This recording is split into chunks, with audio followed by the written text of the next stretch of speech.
আসসালামু আলাইকুম। আজকে আমি ট্রেনে করে রাজশাহী যাচ্ছি। তো এটি হচ্ছে বঙ্গবন্ধু পূর্ব রেল স্টেশন।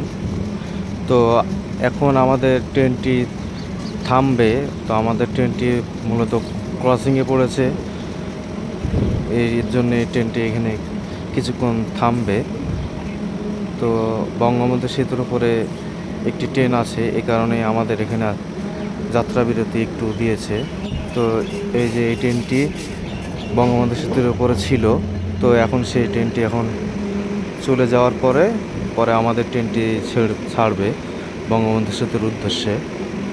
তো এই কারণেই আমাদের ট্রেনটি এখানে দাঁড়াইছে।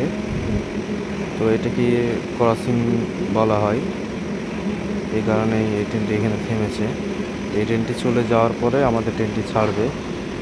তো ইতিমধ্যে আমাদের ট্রেনটি ছেড়ে দিয়েছে। আর এই রেল লাইনের দুই পাশে অনেক মানুষ কাজ করতেছে, রেলের মেরামত করতেছে, ঠিক করতেছে। আর এটি হচ্ছে বঙ্গবন্ধু সেতু রক্ষণাবেক্ষণের জন্য সেনানিবাস। এখানে সেনাবাহিনীরা থাকে, আর বঙ্গবন্ধু সেতু রক্ষণাবেক্ষণের জন্য তাদের এখানে মূলত এই ক্যান্টনমেন্টটি। আর ওই যে এই পাশে হচ্ছে বঙ্গবন্ধু রেল সেতুর সংযোগ রেল লাইন এর কাজ করা হচ্ছে। মানে মূলত এই বঙ্গবন্ধু রেল সেতুর লাইন জুড়তাছে, এগুলো নতুন কাজ করা হচ্ছে। আর আজকের ওয়েদারটা অনেক সুন্দর। ইতিমধ্যে আমাদের স্বপ্নের বঙ্গবন্ধু রেল সেতু দেখা যাচ্ছে এখানে। আর আমি এখন বঙ্গবন্ধু সেতুর উপরে যাচ্ছি ট্রেনে করে। আর যমুনা নদীর বুকে পুরোপুরি দৃশ্যমান বঙ্গবন্ধু রেল সেতু, একবারে পুরোপুরি দৃশ্যমান হয়ে গেছে। সব মোটামুটি প্রায় 98% কাজ শেষ হয়ে গেছে বঙ্গবন্ধু রেল সেতুর। আর আমরা যে সেতুর উপর দিয়ে যাচ্ছি, এই ট্রেনটি একবারে আসলেও মূলত অনেক রিস্ক নিয়ে চলাফেরা করে ট্রেনগুলো। দেখেন কতটা ঝুঁকিপূর্ণভাবে আমরা যাচ্ছি। একেবারে বঙ্গবন্ধু সেতুর একবারে কিনারা দিয়ে যাচ্ছি আমরা, যে একবারে অনেক ঝুঁকিপূর্ণভাবে যাচ্ছে এটি। আর বঙ্গবন্ধু রেল সেতুটা হয়ে গেলে হয়তো আমাদের অনেক সুবিধা হবে, অনেক তাড়াতাড়ি যেতে পারবো। আর ক্রসিংও পড়বে না বঙ্গবন্ধু সেতুর এপাশে, পূর্ব পাশে এবং পশ্চিম পাশে ক্রসিং পড়বে না। আমরা নির্বিঘ্নে যেতে পারবো বঙ্গবন্ধু রেল সেতু দিয়ে। তো ডাবল লেন রেল সেতু হচ্ছে এটি সিঙ্গেল লেন না। তো ডাবল লেন হলে একটাই সুবিধা, যে দুটি ট্রেন আসা যাওয়া করতে পারবে এই বঙ্গবন্ধু রেল সেতু দিয়ে এই পাশে।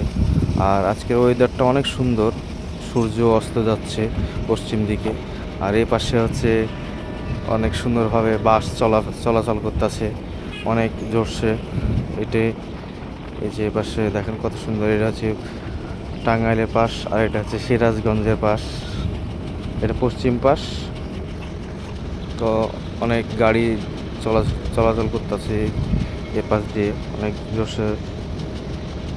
ট্রাকগুলো কত সুন্দরভাবে যাচ্ছে।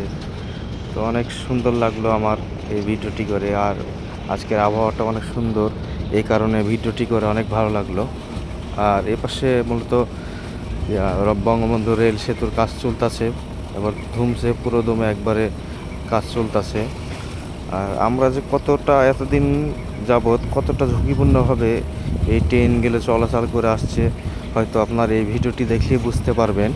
দেখেন একবারে 1 ইঞ্চিও জায়গা নাই, যে একবারে এক কিনারা দিয়ে চলতেছে ট্রেনটি, অনেক ঝুঁকিপূর্ণভাবে। আসলে কিছু বলার নাই। আর এই রেল সেতুটা হয়ে গেলে হয়তো আমাদের অনেক ভালো হবে, এবং নিজের এবং সবারই জীবনের একটা ঝুঁকি নিয়ে আমরা যেহেতু চলাফেরা করি এই ট্রেনে করে, তো ওটি হলো একটু রিস্ক মুক্ত হব আমরা সবাই। আর যেতেও অনেক সুবিধা হবে আমাদের।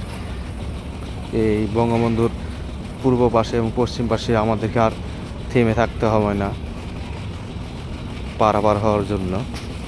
তো শেষ পর্যন্ত সব ভিডিওটি দেখতে থাকুন আপনারা সবাই, আর উপভোগ করতে থাকুন যে রেল সেতুটা কত সুন্দরভাবে কাজ চলতেছে আর দেখতে সুন্দর লাগতেছে, যে আর আনন্দ লাগতেছে যে হয়তো 24 সালের শেষের দিক দিয়ে আমাদের এই রেল সেতুটি উদ্বোধন হয়ে যাবে মনে হয় আমার। আর শুনছিও যেটা যে 24 সালে শেষ নাগাদ ডিসেম্বরের দিক দিয়ে এই বঙ্গবন্ধু রেল সেতুটি উদ্বোধন করা হবে। হয়তো 25 সালে প্রথম দিক দিয়ে আমরা ট্রেনে করে যাতায়াত করতে পারবো এই রেল সেতু দিয়ে। তো ভেবে অনেক আনন্দ লাগছে যে এই রেল সেতু দিয়ে আমরা যেতে পারবো। আর এখানে দেখেন কত ড্রেজার এবং অনেক ক্রেন সব কাজ করতেছে এখানে। তো দেখতে দেখতে আমরা এখন বঙ্গবন্ধু সেতুর পশ্চিম পাশে চলে এসেছি। এটা আমার ভিডিওটি দেখার জন্য সবাইকে ধন্যবাদ। আসসালামু আলাইকুম, সবাই ভালো থাকবেন।